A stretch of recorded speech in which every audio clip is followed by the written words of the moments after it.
अस्सलाम वालेकुम दोस्तों, आज 8 फरवरी है। शाम के 6:30 हो रहे हैं जब मैं ये वीडियो रिकॉर्ड कर रहा हूं।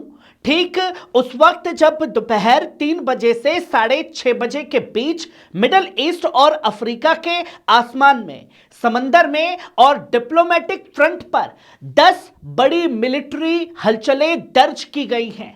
आज खास तौर पर बात होगी सिर्फ बयान की नहीं, बात होगी मूवमेंट की, बात होगी पोजीशनिंग की और बात होगी खास तौर पर पावर शो की जो लगातार सामने आ रही है ईरान की तरफ से भी, अमेरिकी फोर्स की तरफ से भी। जहां आप देखेंगे कि अल्जीरिया के आसमान में रूस का Su-57E अटलांटिका पार करती अमेरिकी मिलिट्री उड़ाने और यूएसएस अब्राहम लिंकन पर हाई लेवल मूवमेंट, सेंटकॉम को बातचीत से ईरान का इनकार, लीबिया में लाइव फायर हादसा हुआ और ईरान की तरफ से सीधी मिलिट्री चेतावनी दी गई है, जो तस्वीर लगातार सामने आ रही है। अब चलिए एक एक कर समझते हैं कि इन हलचलों का मतलब क्या है और कौन कितनी अपना पावर शो दिखाने में कामयाब है। जहां पहली खबर देखिए, अल्जीरिया Su-57E सिर्फ जेट नहीं, एक पैगाम दे गया। दोस्तों, अल्जीरिया के आसमान में रूस का Su-57E stealth fighter jet flight करता दिखा। साथ में Su-35 जेट्स का फ्लाई ओवर अल्जीरियन एयरफोर्स के रंगों में रंग गया। यह सिर्फ एक एयर शो नहीं है, यह पावर ट्रांसफर है। 2024 में अल्जीरिया ने Su-57E खरीद की आधिकारिक पुष्टि की थी और दुनिया का पहला एक्सपोर्ट कस्टमर बना Su-57E का। मैसेज एकदम साफ है, नॉर्थ अफ्रीका में एयर बैलेंस पूरी तरीके से बदल रहा है और पश्चिमी दबदबा अब अकेला नहीं रहा है। वहीं आप ये दूसरी खबर देखिए, अटलांटिका पार करती अमेरिकी उड़ानें रूटीन नहीं। अब जरा इस खबर को समझिए, अटलांटिका की तरफ चलिए। यह नक्शा आप अपनी स्क्रीन पर देख रहे हैं, इस वक्त अमेरिकी एयरफोर्स के जरिए जारी किया गया। 2 C-17 ट्रांसपोर्ट, एक KC-135R टैंकर और एक C-337B VIP कमांड एयरक्राफ्ट एक साथ महासागर पार कर रहे हैं। क्यों? C-37B रूटीन नहीं होता है दोस्तों, यह तब उड़ाया जाता है जब सीनियर कमांडर या high level decision makers move कर रहे हों। यानी इसके संकेत कई तरीके से सामने आ रहे हैं। यह लॉजिस्टिक नहीं है, लीडरशिप मूवमेंट है, जो कि यह फैसला क्या कर लिया गया है ईरान के ऊपर हमला करने का। यह तस्वीर भी बहुत जल्द साफ होगी। भाई आप ये तीसरी खबर देखिए, यूएसएस अब्राहम लिंकन बातचीत के बाद ताकत का शो दिखाता हुआ। अब आते हैं ठीक समंदर के बीच में, यूएसएस अब्राहम लिंकन जहां इस वक्त मौजूद है, ओमान में बातचीत खत्म और उसी के तुरंत बाद हाई लेवल विजिट कैरियर के डेक पर, यानी सैनिकों से मुलाकात हुई। लाइव फ्लाइट ऑपरेशन से एक बात क्लियर है, एक ईरानी ड्रोन कैरियर के करीब आया, नियत स्पष्ट नहीं बताई गई और साथ ही साथ बातचीत टेबल पर थी और टेस्टिंग समंदर में थी।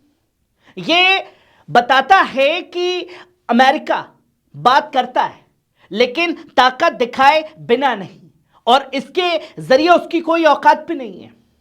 वहीं आप ये चौथी खबर देखिए, सेंटकॉम को ना, ईरान की रेड लाइन।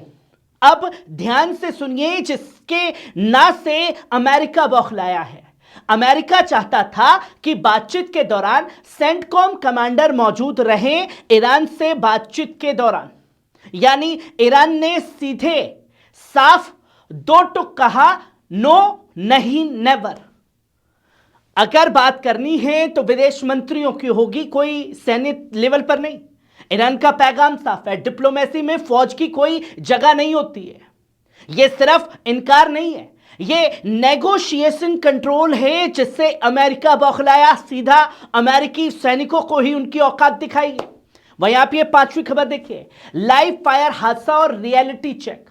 दोस्तों, लीबिया में लाइव फायर ड्रिल के दौरान एक टैंक शेल फटा, एक सैनिक की मौके पर ही मौत हो गई और एक गंभीर जख्मी हुआ है। यह हादसा खासतौर पर याद दिलाता है कि जिन मुल्कों में संस्थागत स्थिरता कमजोर है वहां मिलिट्री ट्रेनिंग भी जोखिम बन जाती है। जो तस्वीर, जो वीडियो लीबिया से खासतौर पर सामने आया है, वहीं आप ये छठी खबर देखिए, सोमालिया नो एंट्री पॉलिसी। और ये नो एंट्री पॉलिसी किसके लिए?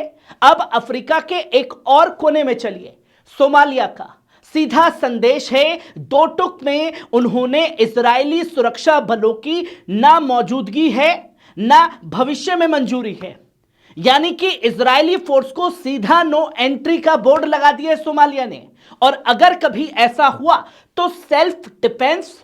ये बयान छोटा नहीं है, ये बताता है खासतौर पर अफ्रीका में भी लाइनें खिंच रही हैं इजराइल और अमेरिका के खिलाफ, जो सोमालिया ने करके दिखाया है। वहीं आप ये सातवीं खबर देखिए, शेर और सूरज सिंबल भी पॉलिटिक्स है, यानी कि ईरान की पहचान शेर और सूरज जैसी है। किसने कहा है? क्या कहा गया है? यह कहा गया है ईरान की तारीख और पहचान है और इसका इस्तेमाल दूसरे लोग कर रहे हैं। आज की अगर जंग सिर्फ मिसाइलों की नहीं है, नैरेटिव और पहचान की भी बन चुकी है और वही पहचान जो है खासतौर पर छीनने की कोशिश की जा रही है। वहीं नेतन्याहू की मांगे बनाम ईरान का जवाब। अब नेतन्याहू क्या चाहता था दोस्तों?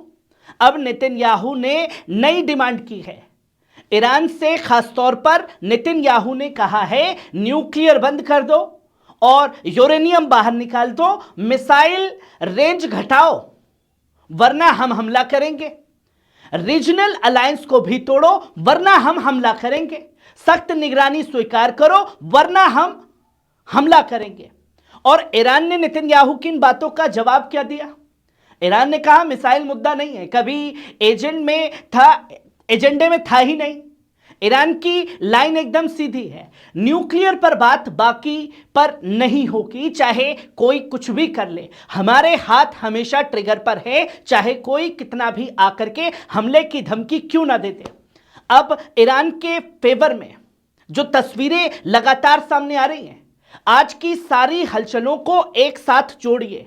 रूस का जेट अल्जीरिया में दाखिल होना, अमेरिका की हाई लेवल मूवमेंट, कैरियर पर ताकत का शो खासतौर पर दिखना, बातचीत में फौज का ना और ईरान की सख्त निगरानी व तैयारी। यह खास तौर पर नतीजा एकदम साफ है, ईरान डिफेंस में नहीं डिटरेंस में है। और साथ ही साथ बातचीत ईरान की शर्तों पर ही चल रही है, ना कि अमेरिका इजराइल की। मिलिट्री मूवमेंट दबाव है, डर नहीं है। और जो मुल्क अपनी लाल लकीरें खुद तय करता है उसे झुकाया कभी नहीं जाता।